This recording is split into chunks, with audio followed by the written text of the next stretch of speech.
and welcome to Recipe for Success. As you can see, I'm solo today. This is my first foray into doing a LinkedIn Live, Facebook Live, YouTube Live, whatever platform you happen to be watching on my own. And a lot of people have asked me, well, did you just not have a guest today? And I honestly, I didn't have someone booked for today, but usually what I would do in that circumstance is just wait and skip to the next week. But I've had a lot of questions lately that have come in to me personally. And so I thought, what the heck? I'm going to go on live and I'm going to share some of the things that I've been going through recently, as well as how I got to where I am today. So I have to manage multiple things at one time. So, for those of you joining for the very first time, Recipe for Success was started because I have always had a passion for cooking. And one of the things that I was noticing as I was cooking was that there was always one special ingredient or technique that was critical to the outcome of the recipe. And the more I thought about it, the more I realized that's also true in life and in business. So I started bringing guests on that were succeeding in whatever area that they were focused on. And in the beginning, it was a little bit all over the place.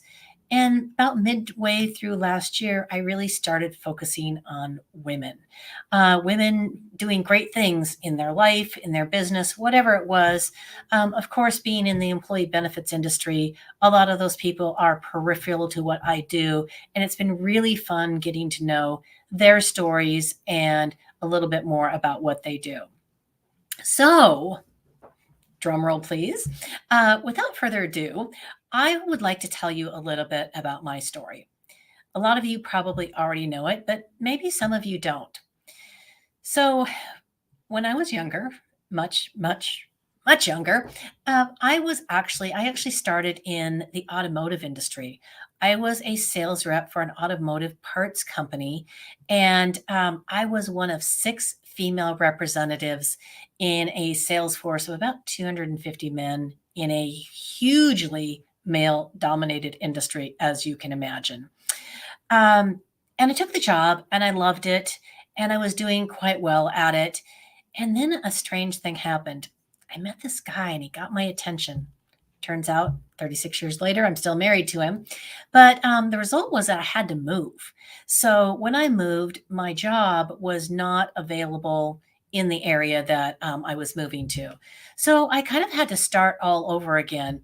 And back in the day, the way you found a job was you went to an employment agency. So that's what I did. And I went on multiple interviews and I ended up taking a job at an insurance agency as an administrative assistant because freshly married, new town, didn't want to travel that much. So this seemed like a great job for me. And I liked it. And fast forward 6 months into it, I immediately realized that I kind of like that benefits part of it. And I already had a little bit of a sales streak in me. So I'd like the opportunity to sell. So I went to the owner of the agency and I said, Dudley, that was his name, I would really like to sell. And he looked at me and he said, you're not going to be any good at that. I don't think that's going to work out. You're not very extroverted. People don't really like you. So, I'm not sure that's going to be a good fit for you. Well, I looked him in the face and said, I'd like to try it anyway. So we came to this fabulous compromise. I got to take a cut in pay. I still had to spend half of the day working in my admin role, but I was allowed to go out and sell. To make a long story short, about a year later, he decided it was time to retire and started selling his shares in the agency to me. There were four other partners, so I didn't take over the whole agency. So obviously, if you really want something, you believe in yourself, give it a try. Don't believe what other people say that you can or can't do. So definitely go for it. And before I go on to the next, I have a comment that says, oh, that green is your color. Correlates with the heart chakra and seeing you leading from your heart. Oh, Nikki, thank you. I was excited to wear my green jacket today. So thank you so much for that. So anyway, I was at that agency for about 10 years. And the older partners were retiring, and one of the younger partner decided that it would be a good idea to merge with another agency.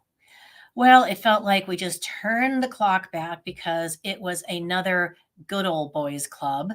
And they said they didn't want me selling. I really needed to be in a support role. And I said, no, thank you. I've already done that. And that's the point in time when I decided that I was going to go out on my own. My son was 2.5, 3 years old at the time, and I wanted to be able to be a good mom. I still wanted to pursue my business. And so I took the leap. I started my own agency. I was able to buy a very small portion of my book and business. So it was really like starting over again. And I sat in this little tiny office by myself, terrified, wondering what I was thinking to do such a crazy thing. And I want to say it was about a year. It took me about a year to kind of come out of the shock of going through this. Carrier reps no longer called on me. I didn't have a lot of confidence in myself. So I had to really build that up and get that going again. I've got a couple more comments. Oh, thank you, Emma. I will respond to that. Esther says, green is the color of champions. Yes, my husband asked me, he's like, is that your master's jacket? Why not green and pink mix? I love it. Um, Going out on your own can feel so scary. How did you get over your initial nerves and fears? I literally, it just took time. I mean, that's basically what it was. And I would force myself to pick up the phone, get out of the office, and go see people. Carrier reps didn't want to call on me, so I started calling them and asking them to come see me because that was kind of the least scary thing that I could possibly do. So I did that. Um, and that was really helpful. Um, yeah, I mean, Joel, same thing, Joel. I knew it was important, and I think that that's one thing that has always been true in my life is there's always something that inner inner voice says it's time to do it no matter how scary it is. And so I have taken that leap. Um, yeah, Joel and Emma are saying the same thing. So I I went from being on my own, and then eventually it was time for my son to start kindergarten, and I was on the opposite side of a bridge that was could be very difficult to get across, and so I decided, well, I was going to move out of my little office and into my house for a while. So I did that, and a funny thing happened. I don't know if it was being in a space that felt safe, but my confidence really started to grow. And I started to get referrals, and my business started growing. And I wasn't in my house for very long before I did have to move back out. And I started by hiring somebody for a half a day and then a full day, and it continued growing. This April, well, in 5 days actually, will be my 27th year of being in business as Olympic Crest Insurance. So believe in yourself, stick with it because it can be really hard. There have been many times over the years when I just thought, I'm not good enough. I can't keep up with everybody else that's doing things, and maybe I should sell. And I've explored it on a couple of different occasions. So just because you're feeling insecure or low today doesn't mean you're going to feel that way tomorrow. And also, I really suggest find your tribe, find your people that can support you because that really makes a huge difference. Um, so, oh, thank you all for your support and comments. It really means a lot to me. So, everything's going well. Agency's growing, continuing to bring on business. And then about 5, 6 years ago, I made a really big mistake. I decided that I was going to bring somebody in to eventually become a partner because that person had purported to work with a lot larger accounts, and I thought I could grow and really learn from that person, and I thought it would be a great way to round out my agency. Well, not too long into having them at this agency, I realized it wasn't really a very good fit. And so I said, I really respect you. Here's a deal I will offer you if you want to work here as a producer, consultant. But the partnership deal is off the table. We're not compatible. We don't see things the same way. And the result was that that person decided to go off and start their own agency. defamation to me, and the final result was it decided to sue me for half of my agency with zero investment in it, by the way. So that started about a year-long process where I was fighting to save my agency, save my reputation, and it was devastating. It wasn't the cost, the dollars involved in the lawsuit. It was the emotional toll that it took on me because I lost all confidence in myself. I lost all faith in myself. During that period of, I was in that lawsuit for about a year before we eventually settled because I had to get on with my life. I couldn't take it anymore. It was not good for me, and I was losing business. I wasn't losing business because I was in a lawsuit. I was losing business because I lost myself.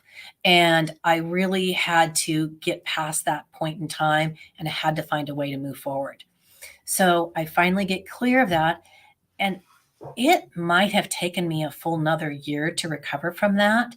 So I really had to do a lot of rebuilding, which you don't expect to be doing that after you've been in business for, 20 plus years. But I had to, and I had to really find how I could move forward. And once again, started to build momentum. Things are starting to look up, bringing on new accounts. And guess what? 2020 comes around, and we're in the middle of a pandemic. I had just signed a new 7-year lease on a brand new office in February. We closed down in March, wondering what in the heck was going to happen. So just absolutely buried myself in supporting our clients with understanding, helping them with their documentation for PPP loans, how to deal with sick leave with COVID, and invested in webinars for my clients that I paid for so that they could be better prepared to help themselves through it.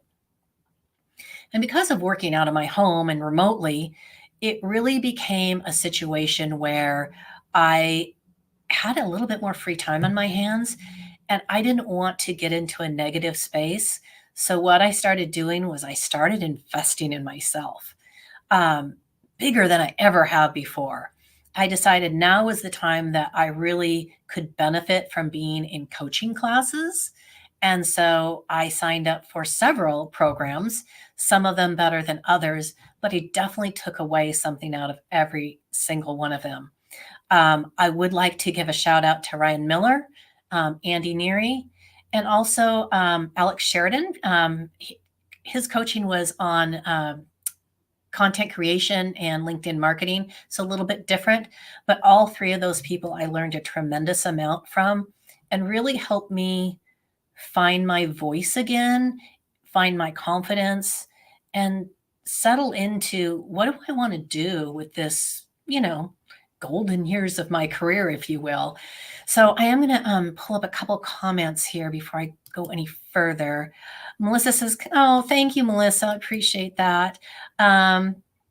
Oh, you guys are making me feel, well, we didn't need that one. Thank you. That's my mom. It's just, I've always been an inspiration. So I definitely appreciate that. Callie says, cliche perhaps, but that which doesn't kill us makes us stronger. Once we find ourselves and find our calling, we are unstoppable. You're an inspiration. Thank you so much, Callie. I'm going to speak to Callie in a moment because she's been a big part of my growth as well.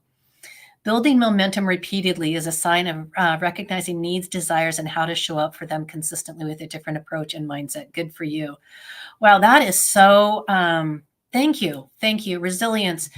I didn't know I had it, but apparently I do because I'm like kind of one of those, many of you probably aren't old enough, but they used to have those kind of blow up things that you could, I want to call them Rock'em Sock'em Robots, but that was a different game. But, the little things you'd punch down and they jump back up. So that's me. I just like punch me down and I'm going to get back up because I found the view is much better when you're standing up. I've always been a part of professional organizations, and I think that that's another thing that has really led me to know I could do better. And as a part of being, as a result of being part of Health Rosetta Advisors, which is an organization I'm currently a member of and a certified advisor, a couple of years ago, I was invited to go to spend some time with three other women. One I knew, one I had met once before, and the other one I had never met. We went and stayed at one of the persons I'd only met once before's beautiful home in Montana. And the four of us watched the conference together and started to build a tribe and a friendship and a support system that I had never really had before in this industry. So I do need to mention these people specifically. Megan Narantz was the one who facilitated it. Lori Fearon hosted us at her lovely home. And Kelly Ortega, I had never met before and has become absolutely a beautiful part of my life. And as things do, we tend to morph and our tribes expand, and maybe we have subgroups. But Callie, Allison DePauli, Christine Shear, you guys also are just near and dear to my heart and have helped me through so much, given me a safe space to talk about different things. And now I'm going to cry. Shouldn't be tearing up on my own podcast, but given me a safe space. And it's really been beautiful to see how this industry, which is very short on women, have come around each other and really lifted each other up. I should also, even though I'm not quite as close, I should also mention Emma Fox. She has also been a huge supporter of women in this industry and a huge supporter of mine as well. So I really would like to thank all of you for that. Let's see, what else do we have? Hot bag, if I had one. Yes, exactly. There was a name for him. They had a little face on him. I can't remember it. Oh, thank you. So yes, find your people, find your tribe. It is absolutely, one of the greatest things you can do, whether you're in this industry or you're in a different industry. And the beauty of today's environment, no one lives anywhere remotely near me, except for Megan. She's about an hour away, but that's as close as anyone gets. But it doesn't matter because I know they're there. I can pick up the phone. We get together every other week and we have a little book club. We see each other at conferences and it's like we haven't missed a beat. So these people are really truly wonderful. Thank you, Nikki. Women supporting women, that's how it should be. And that doesn't mean to the detriment of men.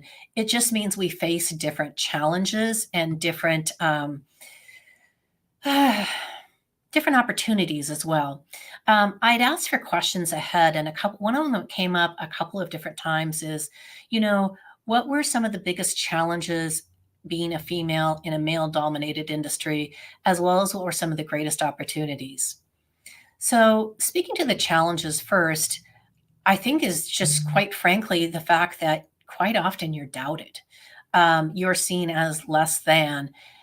I don't think it's intentional, but it's the society's programming. I can remember going to conferences when I was in my early-ish 20s as a producer, as we were called back in the day. And the first question was, whose assistant are you? And I would be like, I'm nobody's assistant. I am the same as you. I am a producer. And so it was difficult, I think, in the beginning for people to take me seriously. And I had the same thing in the automotive industry is actually worse than insurance. I'm going to tell you that right now. But the way I looked at it is everything that is an obstacle can also be an opportunity. So the opportunity that I saw was some people were going to close their door to me because I was a female, and some people were going to open the door maybe just out of the curiosity factor. But if I knew if I could walk in the door and I could get them to listen to me, I was 99% of the way there. And that has been true both in the automotive industry and the benefits industry. If I have the opportunity to sit down with you and talk with you, and we're on the same page as far as that conversation, 9 times out of 10, that person is going to choose to do business with me because I'm invested in their success, not just mine. And I think that sometimes is one of the big differences that sets women apart from men. So a couple more comments. I love you too, Callie. Yeah, so I got that one. Sorry, I was a little caught up. Okay, well, we all got to see the comments twice. So, a couple other questions that I had that came in prior to the show, I wanted to address for sure. How do you define success for yourself? How has that changed? And how do you say no kindly? That was from Elaine Horton. Um, Success for me is when my life feels in balance, when I am doing well in my career, when my marriage is strong, when my family is safe, and my friendships are strong. And I can say very clearly that has not always been true for me. I have sacrificed myself, my own personal cup filling, if you will, for way too many years. And I was always more concerned that everyone else was happy and forgot about myself in that equation. So when all of those things are in balance, for me, that's success. And there is no dollar sign attached to that. It is really about being the best version of myself that I can possibly be. And I think I said how that changed. Okay, and I really like this question. How do you say no kindly? I think as women, we're expected to say yes a lot. The best way I've found to say no kindly is to say, thank you. I'm so flattered you thought of me, but that's not going to work out for me right now. And remember, no is a complete sentence. We don't need to justify it. Oh, I'm going to pass on that right now. Simply say no, but always thank the person for asking. Thank you so much for thinking of me. It doesn't get much kinder or simpler than that. And don't justify it. We're entitled to say no, just as we're entitled to say yes. Allison DePauli asked me, how did I develop my writing and video editing skills? So I did mention Alex Sheridan earlier. So I had gone through, he was very early on in developing his coaching program for helping people do video on LinkedIn. And I've been doing it for a while, and I'd already gone through a couple other courses that were maybe not as beneficial to me, but there was just something about his style. And he also gave me some tips on how to write headlines, how to do a few things I thought were super helpful. And so that was amazing. Full disclosure, I no longer do my own video editing. I now outsource to a wonderful woman out of Florida. If anybody wants that contact information, I'm happy to share it. Writing, I think, is easiest for me and comes out best when I'm just writing my truth, when I'm just writing what's on my mind. And it's a discipline as well. So when I first started becoming active on LinkedIn, I really made it a point to do it every day, Monday through Friday. It was the first thing on my calendar. It was written in, it was an agenda item. I had to check it off every day. And you might think, well, how do you come up with ideas? I would just sit down and write what was on my mind, something I had seen on TV, heard in church, encountered with a client, read on LinkedIn. There would be always some seed of an idea that would allow me to tell how that affected me or what it made me think of. So I think both of those things are just a discipline. You start doing it and you stick with it. The one piece of advice I will give to anyone that hesitates about either posting a written format or in video, just start, because when you first start, no one's really paying attention anyway. And it gives you an opportunity to get comfortable and to improve. I mean, I go back and look at some of my videos from a couple of years ago and it's horrifying, but I keep going. So anyway, no is a complete sentence. Amen to that. We have to remind ourselves of that. We don't need anything further. Okay, so Serenity Owens asked, what are your essential self-care activities? How do you invest in your continued growth and development? For me, one of the absolute essentials is staying active and fit and eating well. Do I do it with 100% consistency? Absolutely not. But when I fall off from it, that is when I know that I'm not at my best. I don't feel my best. My mind isn't as sharp. So, again, thank you to some of my fabulous Peloton divas for keeping us accountable and getting me on that bike at least 3 times a week in the morning. It's invigorating. It certainly helps.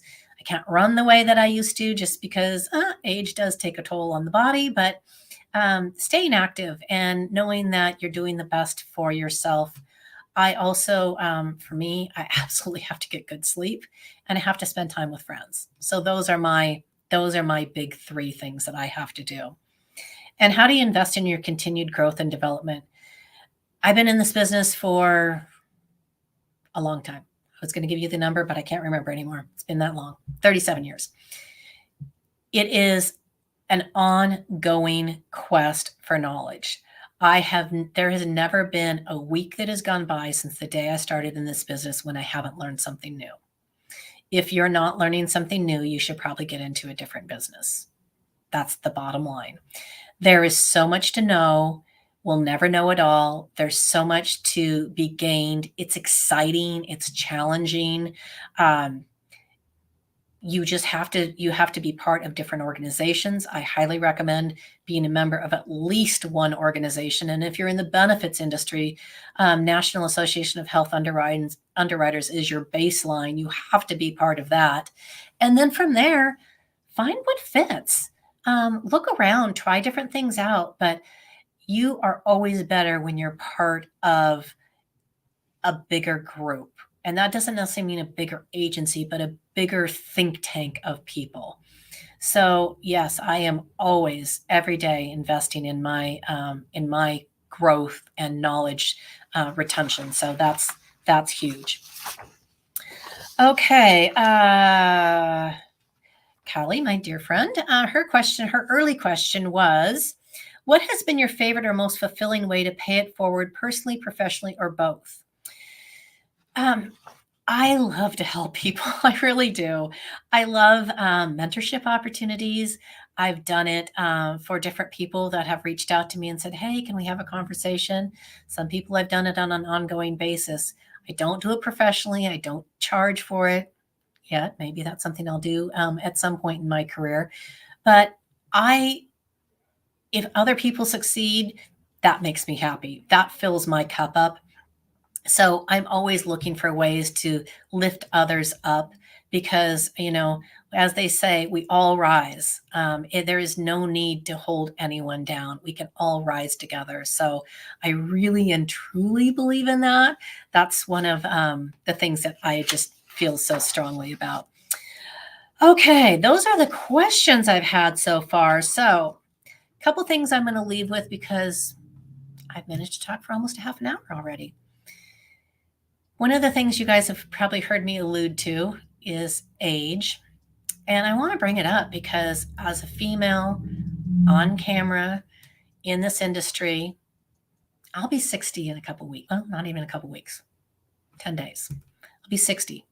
That is a hard pill for me to swallow because mentally, I'm not. We won't discuss how old I am mentally, but I just feel that I have still so much more to give and so much more to do. So I'm really having to get over that. And part of that also goes along with, and this is exciting, but for some reason it gets in my head in a bad way, is I'm starting to see younger women come into this industry and succeed and do such cool things. And I'm like, dang it, I wish I was younger and I had those opportunities still in front of me. So I think that's been part of it. Aging gracefully, I think, is a challenge because we do live in a youth-obsessed society where we're told we need to look a certain way, be a certain way. And I have always, my entire career, always embraced being a female. I'm proud of that. I'm proud of being good at what I do. I like to dress however I want. And if that means wearing a very nice dress to work in my home office, that's what I'm going to do. I have crazy hair. I mean, if you ever watch me on my videos over the years, it's always in a different style. I have tattoos. I am proud of those as well. So I think it's really just about embracing yourself and knowing that you're okay at whatever age you are. I'm telling this to myself. So that's been a big thing for me. I'm just going to add a couple more comments. Joel said, "Thank you for being that person for me." I've really enjoyed helping you, Joel. It's been so much fun. Lou, thank you. Says, "Thank you for being an ambassador for our industry." Emma said, "How can someone connect with you for mentoring purposes?" Great question. So if you're reach out to me on LinkedIn, is a super easy way. You can email me directly, which is nancy@olympiccrest.com. Or if you know somebody that knows me, have them reach out to me on your behalf. I would really love to help anyone that is looking for it. Nikki says, "Age is just a number. You have wisdom in your heart, and I, for one, look up to you. Thank you so much." And my mom says, "It's very hard to age, but always think young. Nancy, you're still young."